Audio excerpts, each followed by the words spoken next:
Սիրելի ռադիոլսողներ եւ ռադիոդիտողներ, FM 106 եւ 5 հաճախականության վրա են ձեր ռադիո ընդունիչները։ Դուք Դարփինյանի ժամն եք լսում, հիշեցնեմ, սա պրոֆեսոր Հայաստանի նախկին վարչապետ Արմեն Դարփինյանի հեղինակային հաղորդումն է։ Դավիթ Խումարյանն է ինձ համարվարում, երկրորդ խոսափողի մոտ ողջույն պարոն Դարփինյան։ Բարև ձեզ, սիրելի ռադիոլսողներ, սիրելի YouTube դիտողներ, սիրելի Դավիթ, ողջունում եմ ձեզ։ Մեր ուշադիր ռադիոլսողները նկատել են, որ մենք մի շաբաթ բաց ենք թողել։ Հարգելի պատճառով պարոն Դարփինյանը երկրում չէր։ Ինչ կպատմեք մեզ, որտեղ էիք հեռու աշխարհներում։ Այո, հեռու աշխարհներում էի, բայց սկզբից ես ուզում եմ շնորհավորել մեր քաղաքի ժողովրդին եւ միգուցե նաեւ տարածաշրջանի, որովհետեւ հուժկ ու քամի եկավ 2 օր առաջ եւ մաքրեց մեր օդը։ 2 օր է ես բաց պատուհանով քնում եմ եւ հաճույք եմ ստանում դրանից, որը նաեւ ցանկանում եմ բոլորս հաճույք ստանանք։ Ցավոք սրտի մենք մնացել ենք քամու հույսին, որովհետեւ հոդաբաշխ ծրագիր ես չեմ տեսնում, դեռևս չի նշмарվում մեր էկոլոգիական վիճակը բարելավելու։ Պետք է ասեմ, որ դա խիստ անհրաժեշտ խնդիր է, հատկապես Երևանի համար, շատ ավելի կարևոր քան տոնածառը եւ այդ հրճվանքը, որը որ տոնածառի կապակցությամբ եւ հարյուրավոր միլիոններ են ծախսվել դրա վրա, ես տեսնում եմ համացանցում, ես չեմ կիսում այդ հրճվանքը։ Համարում եմ, որ շատ ավելի կարևոր խնդիր կա, մենք պիտի մեր ժողովրդին եւ երևանյան բնակիչներին ապահովենք մաքուր օդով, եւ սա համար 1 խնդիրը պիտի լինի թե քաղաքային իշխանությունների եւ թե երկրի իշխանությունների։ Սրանով սկսենք։ Իսկ ես այո, գտնում եմ Տաջիկստանում, իրենց Տաջիկստանի կառավարության ժողովրդով անցկացվում էր միջազգային լեռնամետալուրգիական ֆորում, որը ճիշտն ասած անկեղծ ասած ինձ զարմացրեց իր ներկայացուցչական կազմով, առավել քան 300 տարբեր երկրներից ընկերություններ էին մասնակցում, խոշորագույն ընկերություններ, Միացյալ Նահանգներից, Չինաստանից, հատկապես Արաբական Էմիրություններից, Սաուդյան Արաբիայից, այսինքն ինվեստորներ, որոնք եկել էին Տաջիկստանի հանքարդյունաբերությունը զարգացնելու, այդ ոլորտին զարգ տալու եւ պիտի ասեմ, որ ես տպավորված եմ Տաջիկստանի կառավարության բաց քաղաքականության մոտեցումից։ Այսինքն իրենք պատրաստ են, նախ ուսումնասիրված է մոտ 3% իրենց տարածքի, 97-ը ուսումնասիրված չէ, բայց այդ 3%-ի մեջ կա 800 հատ հանք, 800 հանքից ընդամենը 100-ն են շահագործվում եւ պիտի ասեմ, որ լեռնամետալուրգիան մերպես երկրների համար կարևորագույն նշանակություն ունի։ Գիտես Դավիթ, մենք ավելի ճիշտ մեր ղեկավարները, նախկին ղեկավարները հատկապես շեշտում էին ամեն ուրեք, որ մենք աղքատ երկիր ենք։ Մենք աղքատ երկիր չենք, որովհետև հսկայական հանքային պաշարներ ունենք, եւ ես ճիշտն ասած նախանձով տեսա, թե ինչպես են տաջիկները բացում իրենց երկիրը հանքարդյունաբերության զարգացման համար եւ թե ինչքանով մենք փակ ենք այդ արդյունաբերության զարգացման համար եւ չենք տեսնում բաց տվյալներ, չենք տեսնում ինվեստորների բազմազանություն, որոնք պատրաստ են գան եւ թեկուզ եւ գեոլոգիական երկրաբանական հետազոտություններ անցկացնել եւ պեղել, գտնել, շահագործել, ըստ որում ամենաթարմ, ամենամոդեռնային համակարգերով, տեխնոլոգիաներով մերպես երկրները կարող են ուշադրություն գրավել եւ հետաքրքրություն դեպի իրենց բերել նմանատիպ գործարքներով հանքարդյունաբերությունը Տաջիկստանի օրինակով նույնը կարող եմ ասել Ղազախստանի մասին, նույնը կարող եմ ասել Ուզբեկստանի մասին, դրանք կարևորագույն նշանակություն ունեն իրենց արդյունաբերական զարգացման հետ այդ խնդրում։ Այս հարցի հետ կապակցված գիտես նաև ինչ կասեմ, որ մենք որպես նախկինում արդյունաբերական հզոր երկիր ունենք քիմիական արդյունաբերության հսկա, որը Նաիրիդ գործարանն էր։ Սրանից մոտ 1.5-2 տարի առաջ ես մի գրություն ուղարկեցի կառավարություն եւ կառավարության ղեկավարներից մեկի հետ խոսակցություն ունեցա այն թեմայով, որ մենք պարտավոր ենք վերականգնել Նաիրիդը, պարտավոր ենք վերագործարկել։ Հիմա ես նորից լսում եմ կամ հասնում է տեղեկատվություն, որ Նաիրիդը ուզում են ապամոնտաժեն եւ այդ տարածքում, հսկայական տարածքում հերթական, ուրեմն բնակելի բետոնները շարեն։ Իմ կարծիքով դա սարսափելի, հերթական սարսափելի սխալը կլինի գործող իշխանությունների պարտավոր ենք վերականգնել, հիմա բոլորը կամ ռեկլամում են, այսպես ասած, Ադրբեջանից բենզինի, վառելիքի եւ այլն ներմուծման խնդիրը, ես կարծում եմ, որ շատ ավելի կարևոր է բութադիենի ներմուծումը։ Եթե խոսում եք Ադրբեջանի հետ որևէ տնտեսական համագործակցության մասին, ապա բենզինի կամ դիզվառելիքի ներկրումը մեզ է գցում կախվածության մեջ Ադրբեջանից, որ այնքան էլ ցանկալի չէ։ Բութադիենի ներկրումը Ադրբեջանին է գցում կախվածության մեջ մեզանից։ Եթե ուզում եք այսքան խելոք վարվեք, պիտի սկզբից մտածել, հետո նոր գործողություններ կատարել։ Ինչ վերաբերում է նորից վերադառնալով ուրեմն կենտրոնական Ասիայի երկրներին, ես պիտի ասեմ, որ Դավիթ նորից անդրադառնամ կրկին եւ ամեն անգամ անդրադառնալու եմ մեր ավիացիոն համակարգի սարսափելի վատ վիճակին։ Պիտի ասեմ, որ մեր նման երկրները իրավունք չունենալու ազգային փոխադրող, ավիափոխադրող։ Պիտի ասեմ, որ զարմացած եմ ուզբեկական ավիաուղիների վիճակից։ Պատկերացրու, որ նրանք Միացյալ Նահանգների հետ Boeing-ի հետ կնքել են 22 հատ Dreamliner-ի ուրեմն կոնտրակտ մինչև 30 թիվը, 22 հատ օդանավ, որոնք հնարավորություն ունեն տրանսատլանտիկ ուրեմն ուղևորություն ապահովել։ Գիտես, սա ուղղակի ասենք հերթական անգամ համոզվում եմ, ինչքան ենք հետ ընկել մենք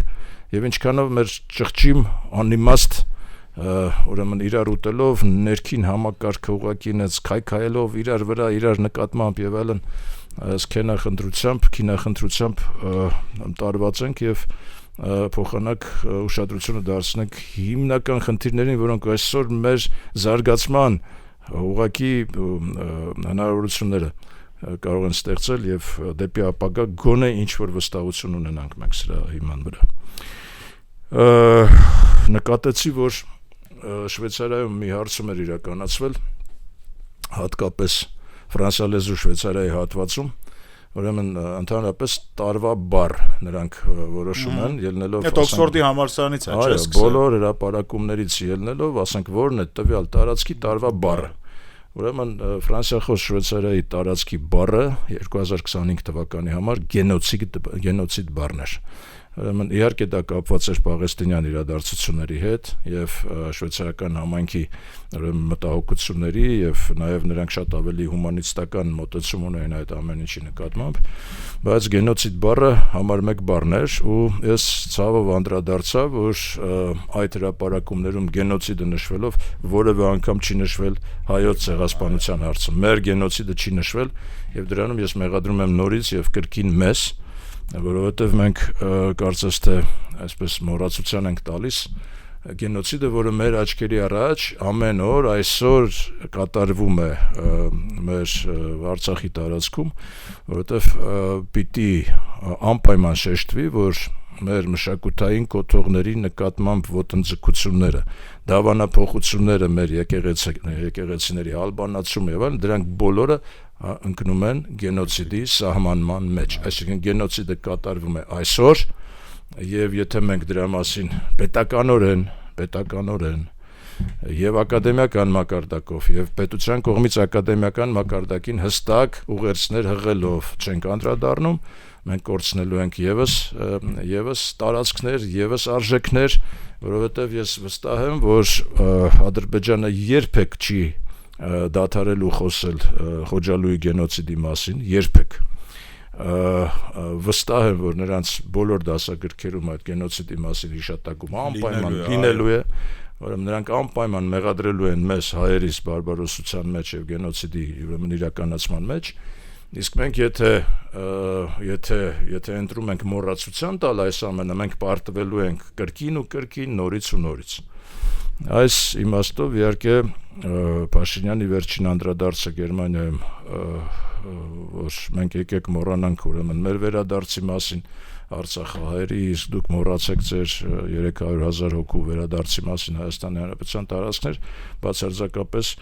չի կարող ընդունվել, որովհետև նորից ու նորից ես վստահ եմ, որ ադրբեջանցիները, Ադրբեջանի ղեկավարությունը դա որպես ազգային նպատակ է դրել վերադարձը, ապահովելու, նրանք երբեք չեն հրաժարվելու այդ խնդրից եւ մտքից եւ որպես պետական ծրագիր են դա դիտելու ու ֆինանսավորելու։ Այսինքն մենք այստեղ ոչ թե պիտի մոռանանք մեր իրավունքների մասին, որոնք շատ ավելի հստակ են միջազգային իրավունքով ֆիքսված, որովհետեւ մենք ունեցել ենք այնտեղ ինքնուրույնություն եւ պարտավոր ենք ուղղակի այդ իրավունքի տերը կանգնել պետականորեն։ Այդ իրավունքը կա, իրավունքը թեկուզ 100 տարի հետո, 1000 տարի հետո, բայց իրագործման ենթակա է։ Եվ այսօր քաղաքական իշխանությունը եթե նման որոշում կայացնի մոռացության տալ, դա որևէ բան չի նշանակում, որովհետև այսօրվա իշխանությունը մոռացության կտա, վաղվա իշխանությունը նորից կբարձրացնի այդ խնդիրը չի կարելի մոռանալ։ Խնդիրը կա, իրավունքը պետք է պաշտպանել տարիներ եւ այդ եւ 100 տարի նորից եմ կրկնում ցանկացած իրավիճակ կարող է փոխվել աշխարհում, մենք պիտի պատրաստ ունենանք բոլոր մեր նյութերը, այդ թվում նաև դες խոսում ենք, ասում ենք 300-ից ավել, մեկը ասում է 500-ից ավել, մենք եկեղեցական կոթողներ ունենք Արցախի տարածքում, յուրաքանչյուր կոթողի համար, համապատասխան ակադեմիական ինստիտուտները, համապատասխան պետական ֆինանսավորմամբ, պիտի թղթապանակը ստեղծեն, ուրեմն այսօրվա տեխնիկական հնարավորությունները թույլ են տալիս, որ մենք ասենք թեկուզ եւ արբանյակների միջոցով հետևենք ինչ է կատարվում, ինչպիսի վիճակում են դրանք եւ հետևենք դրանց ընթացքին, ինչ վնաս է հասցվում դրանց, մենք պիտի թղթապանակներ ունենանք պատրաստի ցանկացած իրավիճակում, թե դատականացյաններում, թե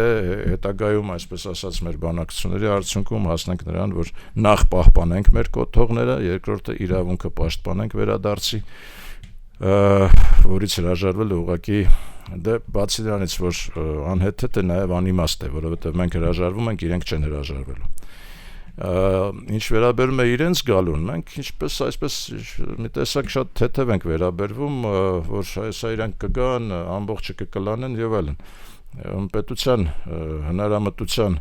արսենալում պիտի լինեն համապատասխան միջոցներ, որ դու կարողանաս դիմակայես, այսինքն ինչ է նշանակում նրանք գան եւ ուրեմն ամեն ինչը կկլանեն։ Ոչ մի բան չեն կլանի, այսինքն մենք չենք կարող ասել չէ մի եկեք, ինչպես իրենք չեն ասում մի եկեք, իրենք ասում են եկեք, ընդունեք մեր կրոնը, մեր օրենսդրությունը, գնացեք ծառայեք մեր բանակում, ստացեք մեր անձնագրերը եւ եղեք դարձեք Ադրբեջանի քաղաքացի եւ ունեցեք իրավունքներ ըստ Ադրբեջանի քաղաքացիների իրավունքների։ Այո, անգամ ոչ թե փոքրամասնության, դարձեք ադրբեջանցի։ Okay, շատ լավ, մենք 3-4 կետ կարող ենք նախանշել, ադրբեջանցի ես ուզում ես վերադառնաս, մի հատ էլ գնային կետը, ընդունիր հայոց գենոցիդի բանը տակը ստորագրիր, քո Մամեդով ազգանունով, հետո արի մի հատ այստեղ դավանափոխվիր, եկեղեցում դու պիտի ընդունես քրիստոնեությունը, իմիջիալոց Դավիթ քրիստոնեությունը մեր պաշտպանիչ բանն է, Վահանն է։ Տխուր թեմաներին հասանք, պարոն Դարբինյանը, չէ, արի մի հատ էլ դեռ կոնստրուկտիվ թեմաներից խոսենք, հետո անցնենք տխուրների։ Քրիստոնեությունը մեր պաշտպանիչ Վահանն է։ Մեր սահմանադրության մեջ դες քրիստոնեություն բառը չկա։ Ես շատ եմ ցավում դրա համար։ Կա ընդամենը հայ առաքելական եկեղեցուն հատուկ կարգավիճակ տալու մասին դրույթ, որը բնականաբար եկեղեցական լոբիզմն է այդտեղ աշխատել, որ սահմանադրության մեջ հայտնվել այդ կետը, բայց քրիստոնեությունը որպես արժե համակարգ, անգամ ոչ թե որպես դավանանք, ոչ թե որպես կրոն, այլ որպես արժե համակարգ մենք պարտավոր ենք մեր սահմանադրության մեջ ունենալ եւ պետականորեն ոչ միայն պաշտպանել քրիստոնեությունը, նաեւ քրիստոնեության ներկայացուցիչը լինի պետությունը, հասկանում ես։ Սա չի նշանակում կրոնապետություն, սա նշանակում է, որ քրիստոնեության փիլիսոփայությունը դրված է քո պետության հիմքում։ Դա շատ կարևոր պաշտպանիչ վահան կարող է հանդիսանալ ցանկացած ադրբեջանցու Հայաստան ներխուժման համար եւ եթե դուք ուզում եք դեմն առնեք հարգելի ուրեմն իշխանավորներ կամ կառավարիչներ սա միակ ուրեմն պաշտպանիչ վահանն է, որը ամբողջ աշխարհով կհասկացվի դες հիմա այսօրվա տենդենսը հենց դա է, ասենք նախագահ Տրամպը այսօր միջոցներ է ձեռնարկում Նիգերիայում քրիստոնեության պաշտպանության համար, քրիստոնյաների պաշտպանության համար։ Նիգերիայում, հասկանում ես, հիմա մենք որպես առաջին քրիստոնյա ազգ, հատկապես որպես պետություն, որը ընդունել է քրիստոնեությունը որպես կրոն, Մենք պարտավոր ենք քրիստոնեությունը որպես արժե համակարգ նորից եմ կրկնում, սա վեր լինենք ավելի կրոնական հասկացությունից, որպես փիլիսոփայական կատեգորիա, ես կարծում եմ, որ պարտավոր ենք դա ունենալ։ Բացի դրանից մենք տեսնում ենք, որ հիմա պահպանողական քրիստոնյա մոտեցումները, այդ թվում նաև եվրոպական բան են ունենում, տարածում են ունենում։ Նախ եւ առաջ ամերիկյան, իսկ հետո նաեւ եվրոպական։ Վենսի, երբ որ ելույթները նայում ես J.D. Vance-ի, ես բացի ուրեմն J.D. Vance-ից, ես օրինակ տեսա Սլովակիայում ինչպիսի փոփոխություններ են տեղի ունենալու եւ ինչպիսի առաջարկություններ կան, բացի նրանից, որ այդտեղ, ասենք, աբորտների ուրեմն բանն է, արգելումը, բացի նրանից, որ անգամ այդ սուրոգատ մայրերի ինստիտուտն են արգելում, բայց նրանք մի դրույթ են ուզում մտցնել իմ համանդրության մեջ, որ բոլոր այն հարցերը, որոնք վերաբերում են մշակութաէթիկական խնդիրներին եւ ազգային ուրեմն ինքնությանը, այդ բոլոր հարցերում ազգային օրենսդրությունը գերակայություն ունի եվրոպական, համաեվրոպական օրենսդրության եւ նորմատիվների նկատմամբ։ Սա առաջին անգամ է Եվրոպայում կիրառվելու, Սլովակիան նման քննարկումների մեջ ես վստահ եմ, որ կընդունվի այս օրենսդրությունը եւ դա նշանակում է, որ մենք արդեն Եվրոպայում ունենալու ենք լրիվ այլ իրավիճակ, քան ունեցել ենք մինչեւ այժմ։ Եթե մինչեւ այժմ սեռական փոքրամասնությունների իրավունքների մասին էր խոսքը եվրոպական արժեքների եւ շատ կոնսերվատիվ տրամադրված քաղաքական ուժեր եւ երկրներ, այդ թվում Ռուսաստանը, ծաղրում են Եվրոպան, որ դա ընդամենը համասեռամոլների մասին է, եվրոպական արժեքը։ Հիմա բացարձակ այդպես չէ։ Այսօրվա տենդենսը այն է, որ եվրոպական արժեք է համարվելու մեր տրադիցիոն արժեքները, ընտանիքը, ուրեմն իրականությունը այդպեսին է, չէ՞։ Ամեն դեպքում եվրոպական արժեքները քրիստոնեության մասին են առաջին հերթին։ Դե աղավաղվեցին։ Եվ իրանից բխող արժե համակարգով, այսինքն եվրոպական արժեքները այդ քրիստոնեական արժե համակարգն է, ի սկզբանե, բազայում։ Այո, բազայում հենց դա է եւ դրա համար մենք այդ արժեքները որպես կրող եւ որպես այդ արժեքների հիմքում կանգնած ազգ եւ պետություն այսօր մենք պետք է մեզ դրսևորենք որպես այդպեսին։ Այդ process-ը դրական է գնահատում, թե բացասական, սրա մասին դրական եմ գնահատում։ Այսինքն եվրոպական արժե համակարգ։ Միանշանակ դրական եմ գնահատում եւ ես մեր տեղն ու դերն եմ տեսնում այդ process-ի մեջ, հասկանում ես, այսինքն կոնսերվատիվ արժեքների պահպանման տեսանկյունից մենք որպես քրիստոնեության առաջին երկիր պարտավոր ենք ուղղակի այդտեղ կանգնել հիմքում, ասել այո, ճիշտ է Սլովակը, ճիշտ է, չնայած շատ դեպքերում Սլովակիան նաեւ Ադրբեջանի հետ է ուրեմն բարեկամություն անում։ Դե նրանք նավթի բան ունեն, կարիք ունեն, բենզինի կարիք ունեն, գազի կարիք ունեն եւ այլն, նրանք էլ բան է, Հունգարիան էլ, Սերբիան էլ, բայց երկրներ են, որոնք դες հիմա արդեն եւ Իսպանիան կարող ենք նույնպես նախանշել, Իտալիայում մենք տեսնում ենք նույնպես տրադիցիոն արժեքների ուրեմն պահպանողական ուժերի ուժեղացումը եւ մի բան հարցնեմ, պարոն Դարփինյան։ Ըստ ձեզ, եթե Միացյալ Նահանգներում Տրամպը պարտվի, արդյոք Եվրոպայում այդ տրենդը կմնա։ Դե եթե մենք հիմքում կանգնենք, չէ։ Ես կուզեի, որ մենք հիմքում կանգնենք, գիտես, այո, երերուն է այսօր դեռևս միգուցե, բայց իմ կարծիքով core, այսպես ասած, հիմնական պետությունը Միացյալ Նահանգներում կպաշտպանի, այսինքն մեծամասնությունը, հասարակ ժողովրդի մեծամասնությունը պաշտպանում է այսօր Տրամպին, էլիտաները, որոնք որ սովոր էին այլ համակարգերում գործել, դրանք իհարկե հակադրվում են Տրամպին, բայց իմ կարծիքով նա կունենա հաջողություն, այդ քաղաքականությունը կունենա հաջողություն, բացի դրանից մենք տեսնում ենք բավական լուրջ թիմ, էլի, եւ J.D. Vance-ը, նրանց փոխնախագահը, եւ Մարկ Ռուբիոն, եւ շրջապատը, նրա ասենք տղաները, բան Փեսան եւ այլն, ասենք բավական լուրջ տղաներ են, ասենք իրենց միլիարդներով հանդերձ, բայց նաեւ գաղափարական ժողովուրդ են։ Մեր միլիարդատերերի պես չէ։ Ասենք գաղափար։ Ոչ միլիարդատերերի, ոչ նրանց փեսաների, պարոն Դարփինյան։ Ոչ մեր փեսեկն են մի բան, ոչ միլիարդատեր, ընդ որ համ փեսա է, համ նորմալ մարդ է, էլի, մեր համար տենց շատ տարօրինակ է դա։ Գիտես, ասենք մեր երկիրը կլինի նորմալ երկիր, երբ մեր հարուստները ինտելեկտուալ մակարդակ ունենան, եւ հարստանան հենց այդ պատճառով, հա, հարստանան հանգամանքներից որովհետեւ խելոք են, որովհետեւ ավելի պատրաստված են, որ ավելի շատ են աշխատել իրենց վրա եւ այլն։ Շուտ նոր բան են բերել, նոր բան են ստեղծել, զարգացրել են երկիրը եւ այլն։ Հիմա դա գիտես ասողին լսող է պետք։ Հիմա մենք բազմաթիվ անգամներ, բազմաթիվ բաներ ենք առաջարկում, բայց այդ լսելու ունակությունը մեր իշխանությունները չունեն։ Ավելին, եթե 2018 թվականին որոշակի հույս կար, որ ներառական քաղաքականություն կվարվի եւ կփորձեն օգտագործել Հայաստանի, ոչ թե Հայաստանի, այլ ընդհանրապես հայ համայնքի, հայության ռեսուրսը ամբողջ, բացարձակապես այդպես չէ։ Եվ հիմա նորից մենք համոզվում ենք դրանում, կուսակցական ցուցակներ են կազմում, ուրեմն նախընտրական ընտրություններին ընդառաջ։ Ես տեսա այնտեղ ինչ-որ մի գրառում եւ բան հաղորդագրություն, որ ուրեմն պետք է գումար վճարես, որ տեղ գրավես ցուցակի մեջ, հա, որ առաջադրվես, այո, առաջադրումը վճարովի է քաղաքացիական պայմանագրով։ Գիտես, ես մի շատ խորաթափանց եւ շատ կայացած մարդու հետ էի խոսում, ասում էր, գիտես ինչ կա, հələ մի բաներ իրենք պետք է վճարեն, որ օրինակի ես ուզենամ այդտեղ գամ, եւ ես պետք է ասեմ, որ խորհրդարանը դա լուրջ ինստիտուտ է եւ փողով խորհրդարան մտնելը դա բացարձակապես երկրի շահերից չի բխում։ Խորհրդարան պիտի մտնեն նրանք, ովքեր որ գիտական, ստեղծագործական, օրենսդրական աշխատանքի սովոր են, որոնք աշխարհ են տեսել, կյանք են ճանաչում, փորձառություններ ունեն տարբեր ոլորտներից, կարող են այդ փորձառությունով օգտակար լինեն երկրին եւ օրենսդրական աշխատանքում իրավիճակ ստեղծեն, իրավիճակ փոխեն, որտեղ որ անհրաժեշտ է, հա։ Իսկ պատահական մարդիկ հատկապես առանց փորձառության, առանց որևէ կենսագրական լուրջ նվաճումների հայտնվում են խորհրդարանում, դրանով մենք ուղղակի թուլացնում ենք մեր պետությունը, հաշվի առնելով, որ ցավոք սրտի մենք խորհրդարանական երկիր ենք եւ ցավոք սրտի Փաշինյանի համար դա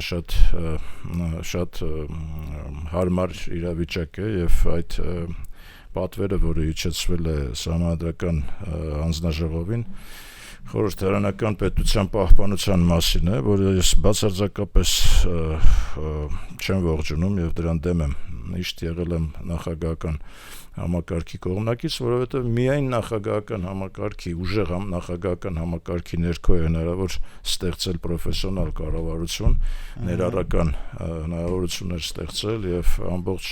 հայության ներուժը օգտագործել մեր երկրի զարգացման համար։ Ցավոք սրտի մենք այդ իրավիճակը չունենք եւ ունենք հակառակը, ուրեմն նորից ուրեմն կուսակցական պայքար է գնում, ընկել են փող են փնտրում, որ ցուցակում ներգրավվեն, սա անկեղծ ասած, դա ինչ ասեմ, շատ անլուրջ է, էլի, շատ անլուրջ է։ Այսքանն է երևի թե ես ձեզ մի քանի հարց ունեմ, ձեր թույլտվությամբ։ Երբ դուք Հայաստանի Հանրապետության վարչապետն էիք, պարոն Դարբինյան,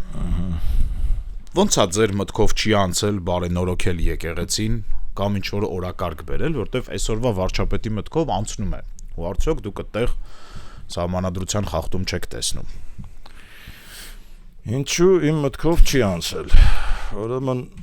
ես ունեի կաթողիկոսության տեխնացու, դա Ներսես Պոզապալյանն էր։ Իմ կարծիքով Ներսես Պոզապալյանը կկարողանար բարենորոգել եկեղեցին, այսինքն ոչ թե ես պետք է բարենորոգեի, այլ պետք է գտնեինք այն եկեղեցականին, ընտրեին իրենք իրենց կարգով այն եկեղեցականին, որը իմ կարծիքով ունակ կլիներ բարենորոգեր այն իմաստով, որը որ մենք դնում ենք հենց բարենորոգման մեջ, հա, հիմա իմ մտքով չի անցել, այդ առաջի հարցն է։ Հիմա ասում եք ինչու է անցել Փաշինյանի մտքով։ Իմ կարծիքով Փաշինյանի մտքով դա անցել է ընդամենը այն պատճառով, որ եկեղեցին դուրս է եկել քաղաքական ասպարեզ եւ հանդիսանում է քաղաքական շատ լուրջ օպոնենտ գործող իշխանությանը։ Սա է պատճառը։ Բայց այդ քրեորեն պատժելի արարք չի, չէ՞, եկեղեցու կողմից քաղաքական օպոնենտ լինել վարչապետին։ Իսկ վարչապետի բարոյականորեն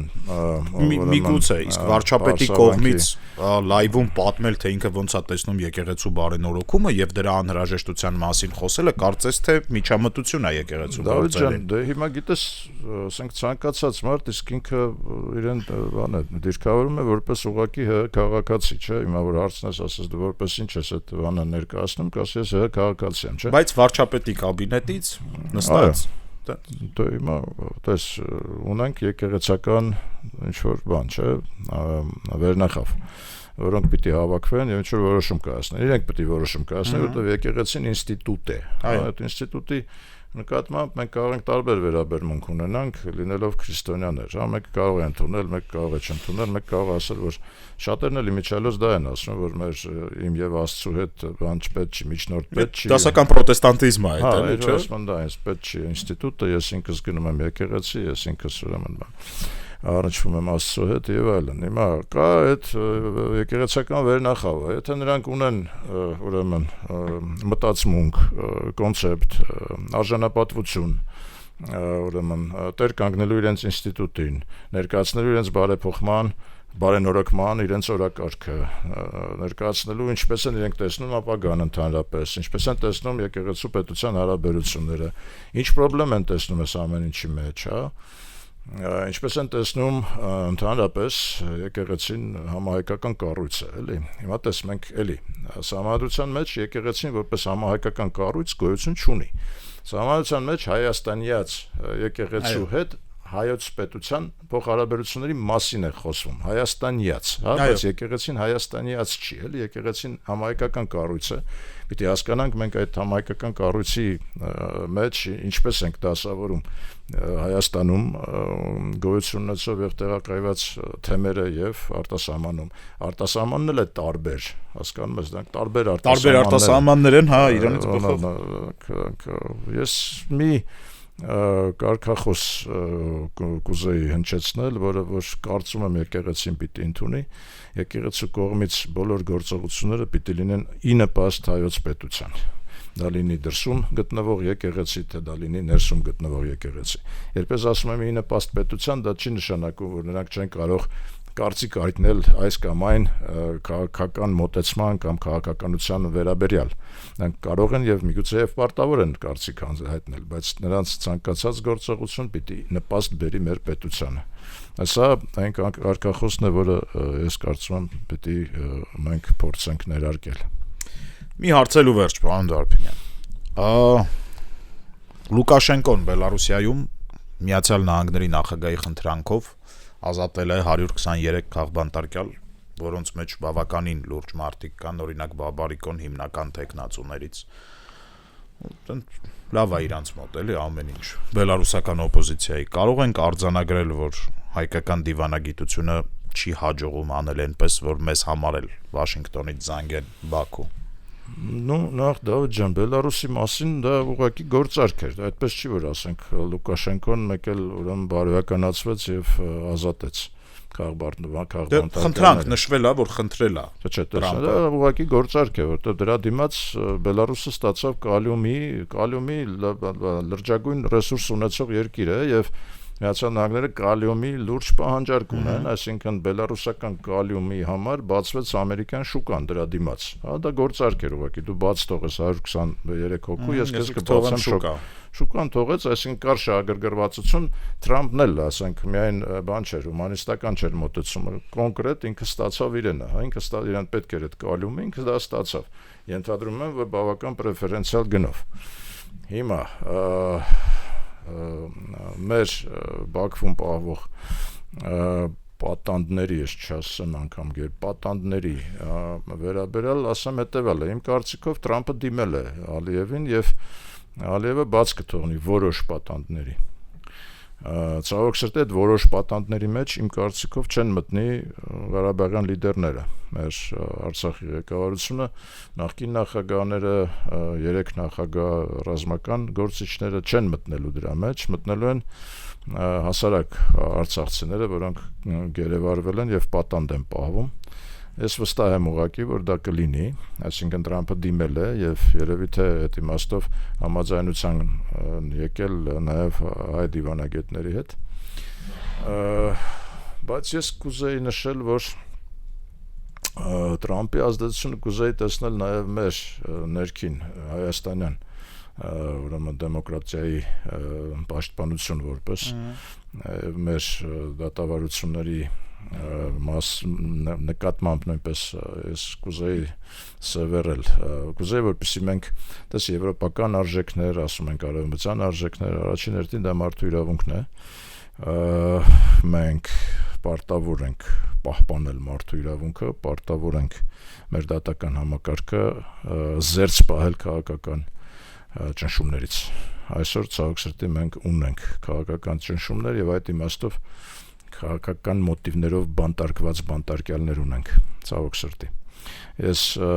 իմիջիայլոց այսօր դեկտեմբերի 15-ն է, վերաքննիչ դատարանում պիտի քննարկվեր